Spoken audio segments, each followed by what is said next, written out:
जो यहां तफरी के लिए आए थे, सैर के लिए आए थे, और आज मैं लाशें लेकर इनके हवाले कर रहा हूं उनके माता पिता के।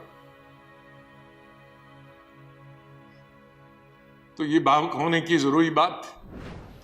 श्री गुलाम नबी आजाद जी।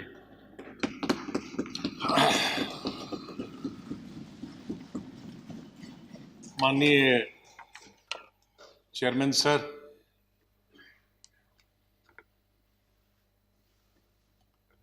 आपने, माननीय प्रधानमंत्री जी ने,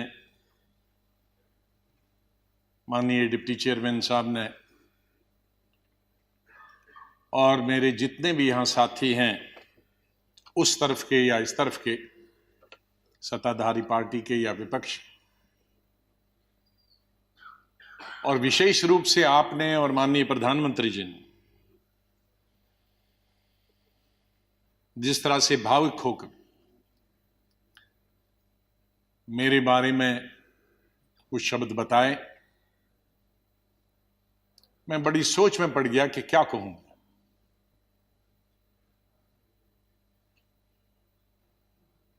मैं इन 41 वर्षों में जो मेरा लेजिस्लेटिव कैरियर रहा, 28 साल इस हाउस में, 10 साल लोकसभा में, 3 साल जम्मू कश्मीर की असेंबली में,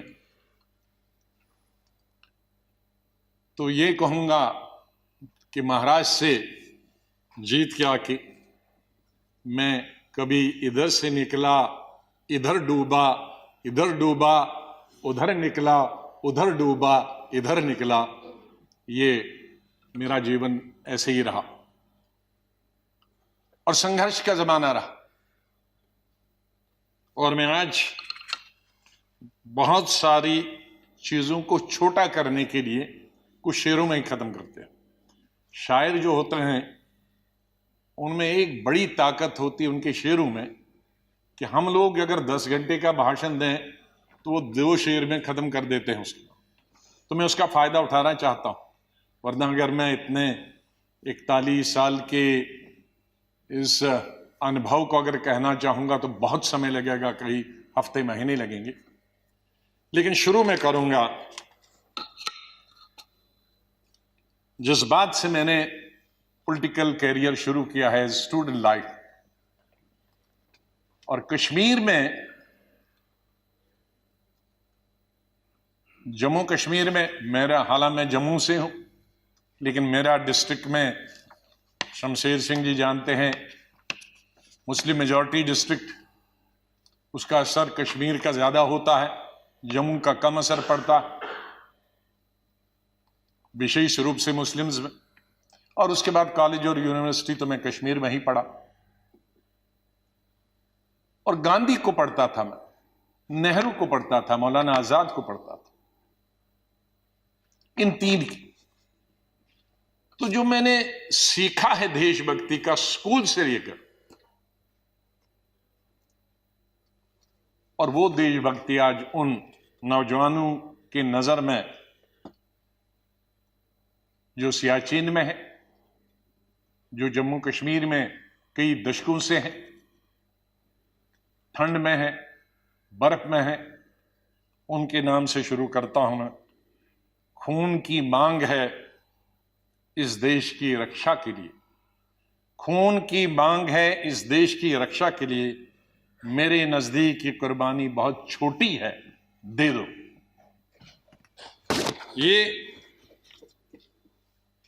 ये मेरे मन में बचपन से और स्कूल से ये बात रही। और जब मैं कश्मीर के सबसे बड़े college, SP college, Shri Pratap college में पढ़ता था, मुझे याद है वहां 14 अगस्त भी मनाया जाता था और 15 अगस्त भी मनाया जाता था हमारे कॉलेज में। और 14 अगस्त तो आप जानते हैं किसके लिए मनाया जाता, और मेजॉरिटी उनकी थी जो 14 अगस्त को मनते, और बहुत कम माइनॉरिटी थी दर्जन के अंदर, जिसमें मैं भी था और मेरे दोस्त थे जो 15 अगस्त में स्टाफ के और प्रिंसिपल के साथ रहते थे। और उसके बाद हम एक हफ्ता कॉलेज नहीं जाते थे, क्योंकि पिटाई होती। तो उस वक्त से निकलकर हम इस सोच के आए हैं जिस सोच में आज हम सब हैं। और मुझे खुशी है इस बात की कि इस सोच को बहुत सारे लोगों ने, और मैं बधाई देता हूं दूसरी पार्टीज को भी, वहां नेशनल कॉन्फ्रेंस हो, पीडीपी हो, बीजेपी तो शुरू से ही कौमी धारा की पॉलिटिक्स में थी, वो भी आहिस्ता आहिस्ता बड़े पैमाने पे आए और कश्मीर आगे बढ़ा। मेरी हमेशा ये सोच रही कि हम बड़े खुशकिस्मत हैं, जन्नत हिंदुस्तान ही है। मैं तो आजादी के बाद पैदा हुआ, लेकिन आज गूगल के जरिए मैं पढ़ता हूं, देखता हूं, सुनता हूं, यूट्यूब के जरिए पढ़ता हूं। मैं उन खुशकिस्मत लोगों में हूं जो पाकिस्तान कभी नहीं गया, लेकिन जब मैं पढ़ता हूं कि वहां किस तरह के हालात हैं पाकिस्तान के अंदर, तो मुझे गौरव महसूस होता है, मुझे फख्र महसूस होता है कि हम हिंदुस्तानी मुसलमान हैं। और बल्कि अगर मैं आज कहूंगा विश्व में किसी मुसलमान को अगर गौरव होना चाहिए, वो हिंदुस्तान के मुसलमान को गौरव होना चाहिए। हमने इन पिछले 30-35 सालों से अफगानिस्तान से लेकर इराक से लेकर और कुछ सालों पहले से देखे कि किस तरह से मुस्लिम देश खत्म हो जा रहे हैं एक दूसरे के अंदर और एक दूसरे से लड़ाई करते हुए। वहां हिंदू तो नहीं है, वहां कोई क्रिश्चियन तो नहीं है, वहां दूसरा तो नहीं है जो लड़ाई कर रहा, आपस में लड़ाई कर रहे हैं। और जो कल्चर है, हमदर्द तो लोग पाकिस्तान के बहुत थे, सुनने में आया है, मैं कभी गया नहीं, लेकिन जो समाज में बुराइयां हैं, दूसरे मुल्क के बारे में नहीं कहना चाहिए, लेकिन हम गौरव से यह कह सकते हैं कि हमारे मुसलमानों में वो बुराइयां खुदा न करे कि कभी भी लाए। तो आज हम गौरव से यह कह सकते हैं। लेकिन यहां मेजॉरिटी कम्युनिटी को भी 2 कदम आगे बढ़ने की जरूरत है, तभी मेजॉरिटी कम्युनिटी 10 कदम आगे बढ़ी। मेरी हमेशा यह सोच रहेगी, पता नहीं शमशेर सिंह जी ने मेरी कश्मीर की चीफ मिनिस्टर बनने के बाद पहली पब्लिक मीटिंग के बारे में कभी सुना है कि नहीं। मैं जब सीएम बना तो पहली पब्लिक मीटिंग सीएम के तौर पे, आपको आश्चर्य होगा कहां ली होगी, वो मैंने सोपुर में ली, जहां के सोपुर में कोई कई दशकों से पब्लिक मीटिंग कोई कर नहीं सकता, आज भी नहीं कर सकता। शहर में तो नहीं की, लेकिन उसी कॉन्स्टिट्यूंसी में की जहां गिलानी साहब हैं, जो गिलानी साहब वहां से 3 दफा एमएलए चुन के। और उस पब्लिक मीटिंग में मैंने क्या कहा था कि मेरी सरकार जम्मू कश्मीर के लोगों की सरकार होगी, और अगर मेरी सरकार का कोई मंत्री धर्म की बुनियाद पर, मजहब की बुनियाद पर और पार्टी की बुनियाद पर इंसाफ करेगा तो मुझे शर्म आएगी कि ऐसा मंत्री या ऐसा अफसर मेरे साथ काम कर रहा। तो मैं उसी सोच का हूं कि जहां भी जाएं मुझे प्यार मिला, लोग बहुत प्यार मिला। आनंद शर्मा जी ने जैसे बताया, शरद जी ने जैसे बताया कि उनको तो बहुत अरसे से जानता, मुझे सौभाग्य मिला और उसके लिए मैं बधाई देना चाहता हूं और धन्यवाद करता हूं। आज वो जिंदा नहीं, इंदिरा गांधी जी का, संजय गांधी जी का, जिनकी वजह से मैं यहां पहुंचा और फिर काम करने का अवसर मुझे तकरीबन 5 अध्यक्षों के साथ मिला और 4 या 5 प्राइम मिनिस्टरों के साथ मंत्रिमंडल में काम करने का मिला। लेकिन अवसर ये मिला कि मैं हिंदुस्तान के सभी 35-36 यूटीज और स्टेटों का इंचार्ज करने का अवसर मिला। तो आज मेरे दोस्त, भाई, बहनें, मैं ये कह सकता हूं कि अंडमान से लेकर और लक्षद्वीप तक और कश्मीर से लेकर कन्याकुमारी तक, सिक्किम से लेकर गुजरात तक, ये बहुत एक चीज कमाई। बहुत कुछ सीखा मैंने इस पार्लियामेंट। मुझे अवसर मिला पार्टी के जनशक्ति या मंत्री के रूप में, वो इंदिरा जी के वक्त में मिला, राजीव जी के वक्त में मिला, सोनिया गांधी जी के वक्त में वो अवसर उन्होंने मुझे प्राप्त कराया, राहुल गांधी जी के वक्त में, और मुझे शायद बहुत सारे कम लोगों को ये अवसर प्राप्त हुआ होगा कि जो अपनी उम्र से दुगने के लोग थे और बड़े लीडर थे, उनके साथ पार्टी की तरफ से मीटिंग करने का मौका मिला और पार्टी के साथ कई नेगोशिएशन करने का मौका मिला।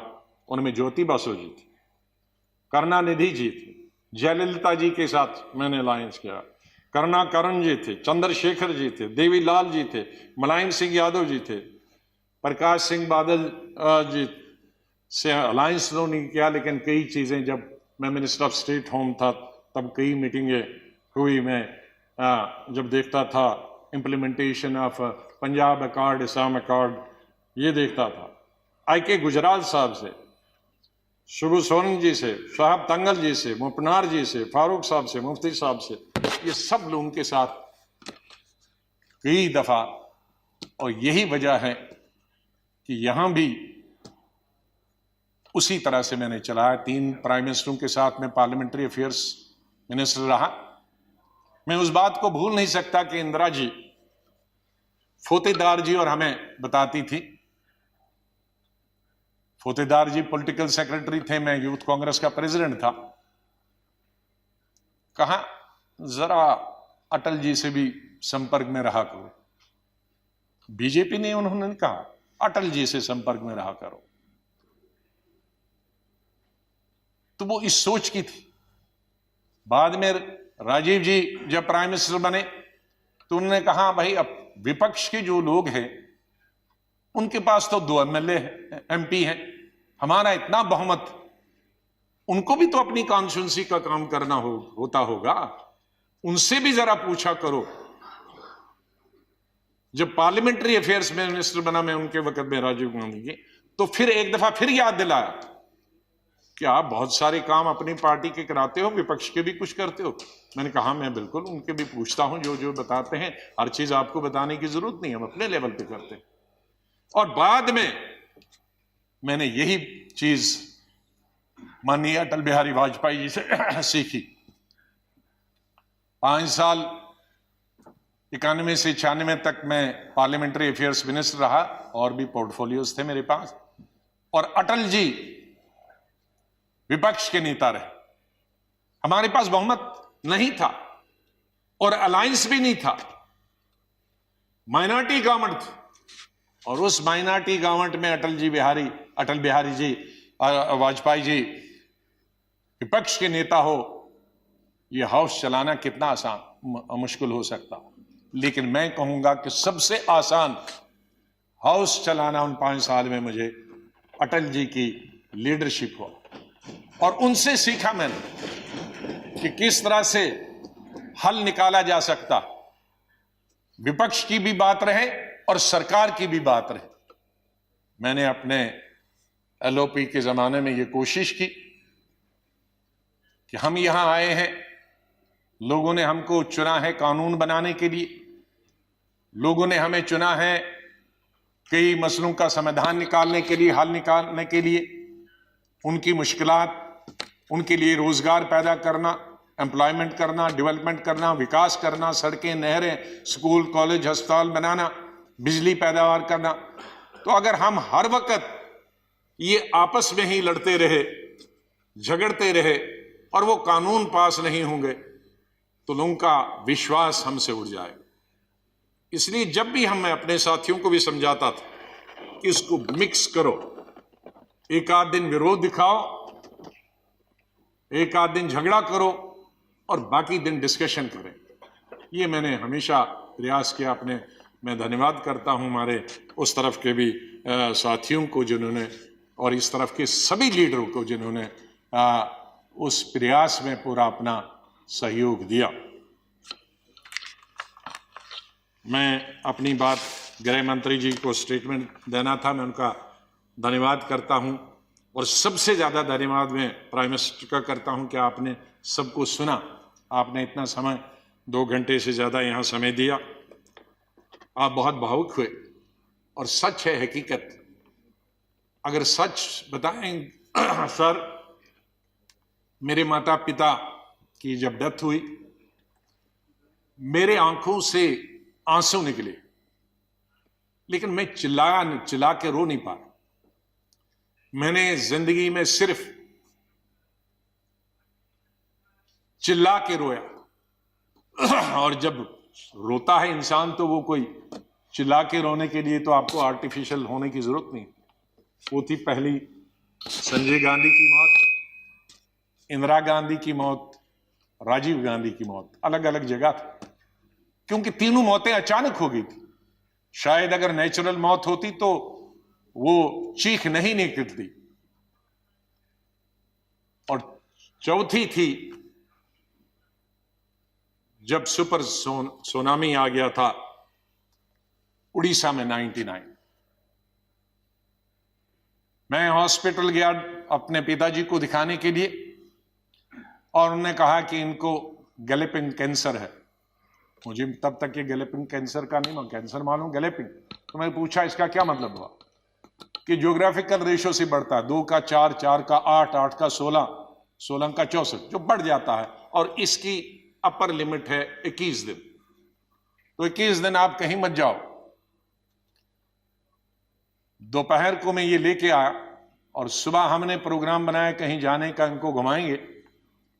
मिसेस गांधी का शाम को फोन आया कि वहां साइक्लोन है, कोई दूसरे जनरल सेक्रेटरी हैं वो जाना नहीं चाहते और तुम ही जा सकते हो। अब मैं उनको कहता कि मैं अगर मेरे डॉक्टर ने ये कहा है तो कहेंगी बहाना कर रहा। तो मैं अपने पिताजी को छोड़कर, मैंने कहा 2 दिन में वापस आऊंगा।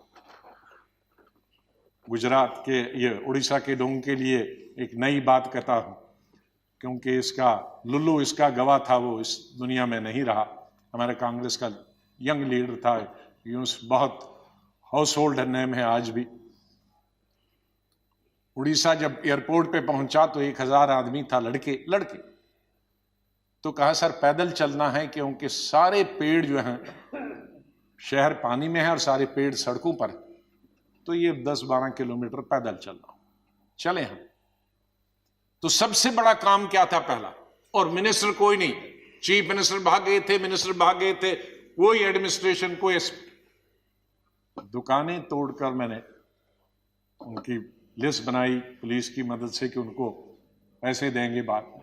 हमने हथियार लिए जंगल काटने के, 3 रातें और 3 दिन। और अटल जी से जाते ही मैंने फोन पे संपर्क किया, अटल जी प्राइम मिनिस्टर, कि ये स्थिति है और हम सड़क तैयार करेंगे, तब आप आइए ताकि हम वहां समंदर तक पहुंच जाएं। 3 रात और 3 दिन हम तकरीबन 1000 लड़के यूथ कांग्रेस के मैंने लगाए काटने में और सड़क। फिर पीएम को फोन किया, फिर वो हेलीकॉप्टर से आए, फिर उनसे राशन मंगाया, फिर उसके बाद मैंने सोनिया गांधी जी को कहा।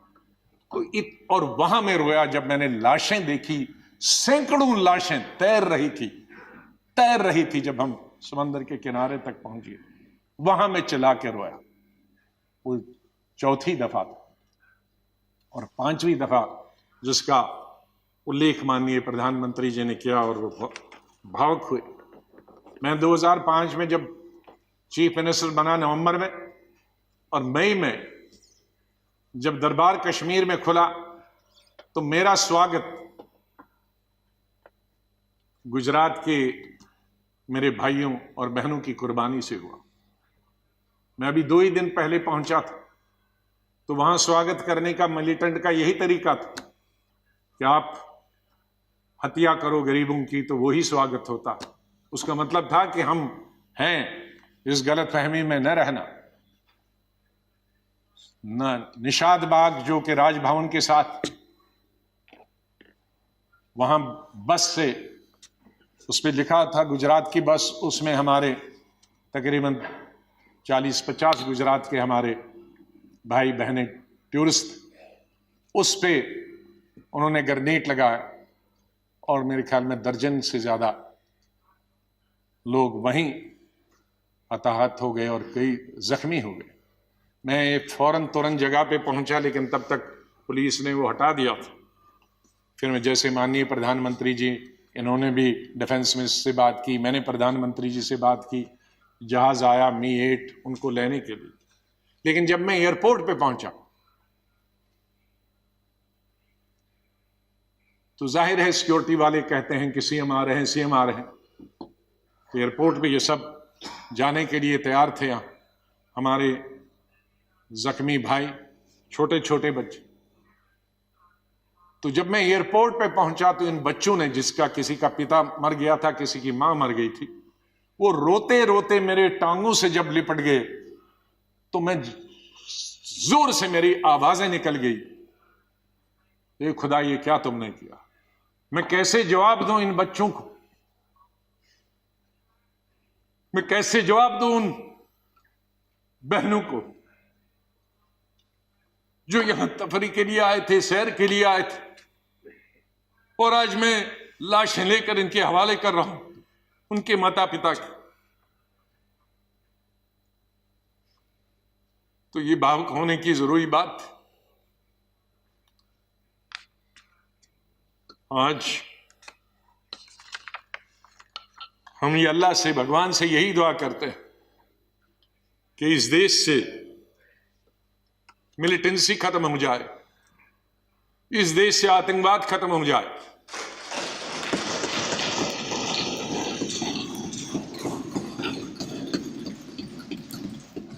हजारों हमारे सिक्योरिटी फोर्सेस के, आर्मी के, पैरामिलिट्री फोर्सेस के, पुलिस के जवान मारे गए, सिविलियन कई क्रॉस फायरिंग में मारे गए। हजारों हमारी बेटियां और माएं आज बेवा, शायद उनका पति किसी का मिलिटेंट भी, कईयों के मिलिटेंट होंगे, कई क्रॉस फायरिंग। कश्मीर के हालात ठीक हो जाएं। मैं इससे पहले कि कुछ अशार बोलूं, पहले मैंने अपनी फौजियों के नाम बताया था, लेकिन ये शेर मैं बोलना चाहता हूं मेरे कश्मीरी पंडित भाइयों और बहनों के लिए। जब मैं कश्मीर में पढ़ता था तो सबसे ज्यादा वोट में यूनिवर्सिटी में जब जीत के आता था तो कश्मीरी पंडित मेरे सबसे ज्यादा लड़के लड़कियां वोट देते थे। बहुत सारे लोगों को मालूम नहीं कि कश्मीर में लड़कियां हिंदुस्तान के मुकाबले में सबसे ज्यादा, जम्मू में नहीं, कश्मीर में। जिसको कि मैं एमएससी कर रहा था तो साइंस में तकरीबन 50% लड़कियां होती थी और आर्ट्स में 90%। तो ओवरऑल ज्यादा लड़कियां पोस्ट ग्रेजुएशन पढ़ती थी। तो मैं जब यूनिवर्सिटी का इलेक्शन लड़ता था तो हमारे कश्मीरी पंडित लड़के हों या लड़कियां, सबसे ज्यादा वोट मुझे 100% मिलते थे। मैं 99 भी नहीं कहूं। दोस्त हैं आज वो बिखरे हुए, मुझे बहुत अफसोस होता है जब मैं उनसे मिलता, अपने क्लासमेट्स। ये उन कश्मीरी मेरे भाई पंडितों के नाम जिनके जो घर से बेकार हो गए, उन कश्मीरी बेवाओं के जो बेवाएं हुई हैं और बच्चे हुए और जो वहां से बिछड़ गए, उनके लिए शेर अर्ज करता हूं। गुजर गया, और ये हमारा जो आज मुद्दत खत्म हुई इसके लिए भी कह सकता हूं। गुजर गया वो जो छोटा सा एक फसाना था, गुजर गया वो जो छोटा सा एक फसाना था। फूल थे, चमन था, आशियाना था। गुजर गया वो जो छोटा सा एक फसाना था, फूल थे, चमन थे, था, आशियाना था। न पूछ उजड़े नशे मन की दास्ता। घोंसला उजड़ गया। न पूछ उजड़े नशे मन की दास्ता, न पूछ थे 4 तिनके मगर नाम आशियाना तो था। तो हम उस आशियाने को, आप दोनों यहां बैठे हैं, उसको फिर आशियाना बनाए जो इस वक्त उजड़ा हुआ है। उसके लिए हम सबको प्रयास करना। और मुझे, जैसे मैंने बताया, बहुत काम कर चुके हैं, सेवा कर चुके हैं, आशीर्वाद सबका मिला है। मैं यही कहूंगा, दिल ना उम्मीद तो नहीं नाकाम ही तो है, दिल ना उम्मीद तो नहीं नाकाम ही तो है, लंबी है गम की शाम शाम ही तो है। कितनी लंबी होगी, सवेरा तो आई, विंटर में जरा लंबी होती है, तो लंबी है गम की शाम मगर शाम ही तो है, सवेरा तो फिर आ जाएगा। और आखिर में ये कहूंगा, चाहे हम याद यहां ना होंगे, लेकिन फिर उसके लिए कहूंगा, बदलेगा न मेरे बाद भी मौजूए गुफ्तगू, बदलेगा न मेरे बाद भी मौजूए गुफ्तगू, मैं जा चुका हूंगा फिर भी तेरी महफिलों में रहूंगा। माननीय चेयरमैन साहब, मैं आपका बहुत बहुत धन्यवाद करता हूं। आपके साथ काम करने का मुझे अवसर मिला। आप जब पार्टी के अध्यक्ष थे तब भी हमारी मुलाकात होती थी, जब आप मंत्री बने तब भी बात होती थी, जब यहाँ चेयरमैन बनने से, वाइस प्रेसिडेंट आप बनने से पहले आप पार्लियामेंट्री अफेयर्स मिनिस्टर थे और मैं एलओपी था, तब भी हमारे संपर्क है। लेकिन जिस तरह का आशीर्वाद, जिस तरह का प्रेम, जिस तरह का प्यार आपका चेयरमैन के तौर पे मिला और वो जो गाइडेंस मिली, उसके लिए मैं हमेशा ऋणी रहूंगा, धन्यवाद करता हूं उसके लिए, और आपके स्नेह और प्यार के लिए मैं हमेशा धन्यवाद करता हूं। माननीय प्रधानमंत्री जी, कई दफा टोका टोकी हुई और आपने कभी बुरा नहीं माना। एलओपी के वक्त में बड़ी बड़ी लंबी स्पीचें आपकी हुई, मेरी हुई, खास करके राष्ट्रपति के अभिभाषण पर, उसमें लंबी तकरीर होती थी। कभी हम कुछ एलओपी की जिम्मेदारी करते थे, लेकिन आपने व्यक्तिगत तौर पर उसे कभी अपने खिलाफ नहीं दिया। हमेशा भी आपने पर्सनल कॉन्टेक्स्ट को और पार्टी की जो जिम्मेदारी है उसको दूर रखा। कभी ईद हो, दिवाली हो, बर्थडे हो, उसमें बराबर आपने कभी भी कमी नहीं की फोन करने की। सबसे पहले या तो मेरे पार्टी प्रेसिडेंट का आता था या आपका आता था। दो आदमियों का तो अनिवार्य, हमारे प्रधानमंत्री और कांग्रेस प्रेसिडेंट मिसेस गांधी। और आपने हमेशा बताया कि कभी अपनी स्टेट के बारे में हो और कोई काम हो तो मुझे आप कभी भी बताना। मुझे याद है जब मैं राज्यसभा इलेक्शन लड़ने गया तो आपने कुछ कहा कि भाई आपको कुछ जरूरत है। मेरे का वो तो लड़ाई है, आपका कैंडिडेट है, मैं कैंडिडेट हूं, उसमें आप कुछ नहीं कर सकते। तो ये एक पर्सनल टच जो होता, आदमी भावुक हो जाता, आदमी सेंटिमेंटल हो जाता, आदमी इमोशनल होता। और मेरे संपर्क तो विपक्ष के साथ आज से नहीं, जब पहली दफा मैं एमओएस बना था तब से लेकर आज तक, क्योंकि हम मिलके ही देश को चला सकते हैं। लड़ाई करके, गालियां देकर हम अपनी बात अपने भाषणों के जरिए कर सकते हैं। मैं आपका बहुत धन्यवाद करता हूं। मैं माननीय डिप्टी चेयरमैन साहब, मेरे यहाँ हम बेंचमेट रहे, वो हमेशा मुझे याद रहेगा। बहुत सिंपल आदमी है, स्ट्रेट फॉरवर्ड है। कभी कभी हम नाराज होते हैं स्ट्रेट फॉरवर्ड, लेकिन स्ट्रेट फॉरवर्ड हमेशा वो लोग नाराज होते हैं।